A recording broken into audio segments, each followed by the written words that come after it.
Hey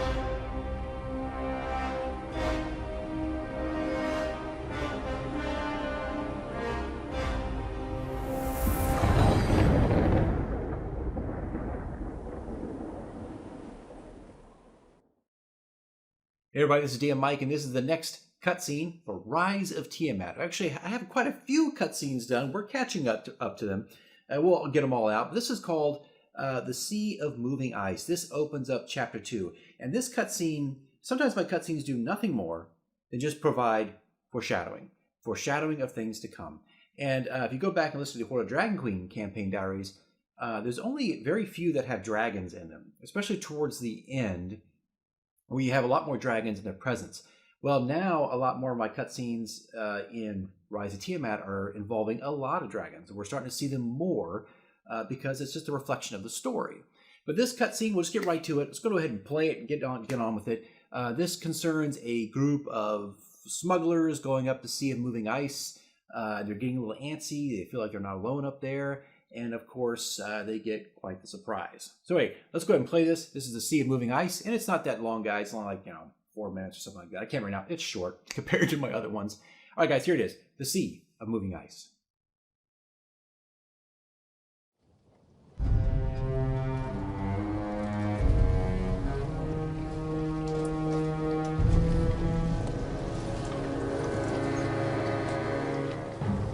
It was a sea of glacial mountains that appeared to sparkle in the sun, across an endless landscape of icebergs and snow.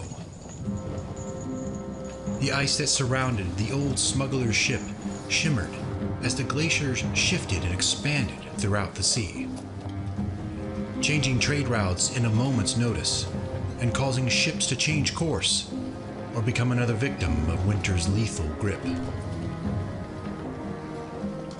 The old cargo ship, with its seasoned crew and captain, steered the vessel through the ever-changing ice floes of the frozen wasteland.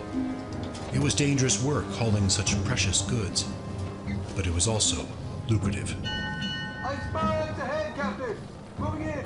Both sides of the ship! You heard the man. Let's change course and watch that ice spire on the right. I don't want it strafing the hull and making us a permanent addition of this frozen hill. Ahoy, Captain! The ship alters course, maneuvering through the entangled path of the glacial behemoths with surgical precision.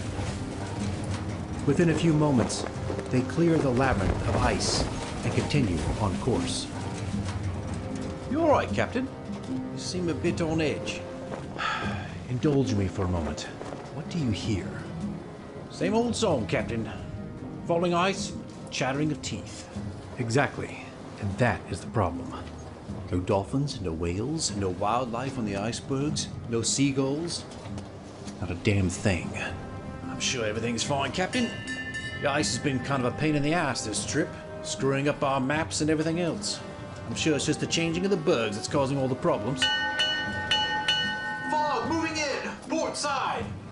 The captain turns as a bleak, dense fog blankets the ice, water, and ship in an impenetrable haze. The captain barks orders immediately. Drop canvas. Drop canvas! Oars out and ice lances ready. Drop the anchor. Aye, Captain. Anchor down! The crew moves in unison, manning their stations as the fog rolls over the ship like liquid steam. The mariners grow quiet and restless, watching out of each corner of the ship for ice, glaciers, or something worse. Bloody hell. There ain't nothing natural about that fog that just rolled in. All right, Captain. What are your orders? Every man stand ready. Lances out, cannons ready, and eyes open. And be quiet. The captain stares out into the mist, eyes trying desperately to penetrate the haze. The water gently taps the sides of the boat.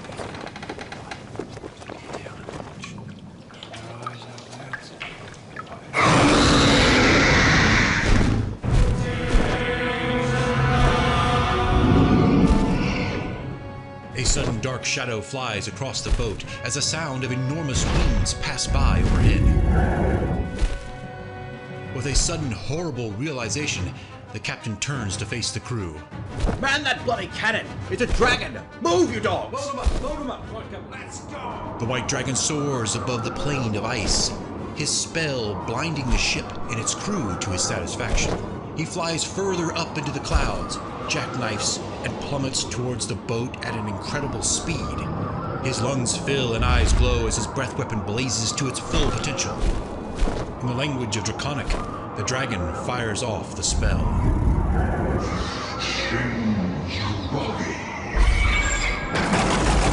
On the boat, the cannons are quickly armed, torches lit, and lances are held at the ready. Move! Move! It'll be coming at any moment. Aim those cannons high. Fire on my command. Lances, stay near the guns. The cannons are quickly pointed to the heavens in desperate bid to maim or scare off the dragon. Suddenly, the wind tosses the boat against the ice as the masts groan under the deluge.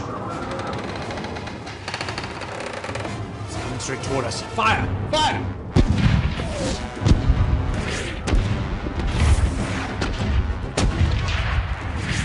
The shots zip through the fog aimlessly in the dense canopy of mist. The last shots fire and become silent as a roar rings out. The crew quickly reloads the steel guns, but suddenly, in the distance, they hear the collapsing of ice in an enormous wave.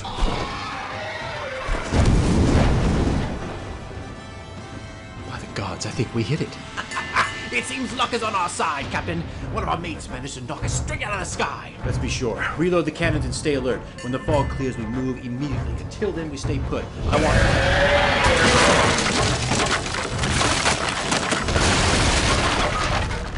The boat is besieged by a sudden attack as it cracks under enormous weight.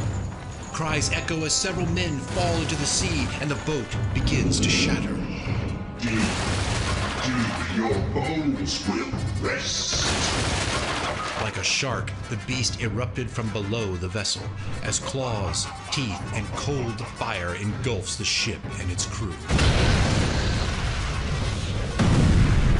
Fall into your graves. As death draws near, the captain smirks, accepting his fate and drawing his sword as he is swallowed by the mighty jaws of a white dragon. The sea had finally called him home.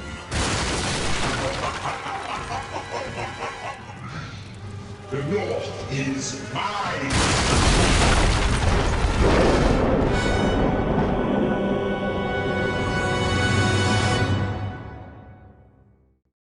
So there it is. You can, it really, that last half really kind of shows the power of Arathautor, that, he's clever. He's going to not just attack you from the air where he's more vulnerable, but he's going to get you from under the ice like Jaws, the shark. So I wanted to that was just something for our players to listen to so they can actually get an idea of what's possibly could come. And it does give a glimpse into how an enemy behaves. I mean, it's a subtle thing. I'm not sure sometimes if, not just in this campaign, but the campaigns of players have picked up on that. But I do a lot of foreshadowing, and I drop a lot of hints in cutscenes as to how to deal with something sometimes, or how a creature or a scenario just might unravel, right? So they can be powerful things. Even in video games, you've got that same situation where the cutscene is provided, and it's actually, giving you a lot of information, even how an enemy behaves. So when you have that boss battle, you know what to look for. So there's things like that. There's things that I've adopted from video games, all my life, and put them into my cutscenes. So they do serve a purpose. Anyway, guys, that's the Sea of Moving Ice, setting up Chapter 2 as the characters get ready to go to the Sea of Moving Ice. And also, you see, it not only creates foreshadowing, but also creates a little bit of like apprehension and tension that, okay, are we going to have to fight a dragon on the way up there? This is not going to be good, right? Of course, that didn't happen, but it just creates that atmosphere. Anyway, guys, that's it. That's pretty much straightforward. That is the next cutscene. The next one coming up is called The Prison Without Walls, and that'll be still in Chapter 2, and we'll get to that in the next video. All right, guys, that's it. See you in the next one.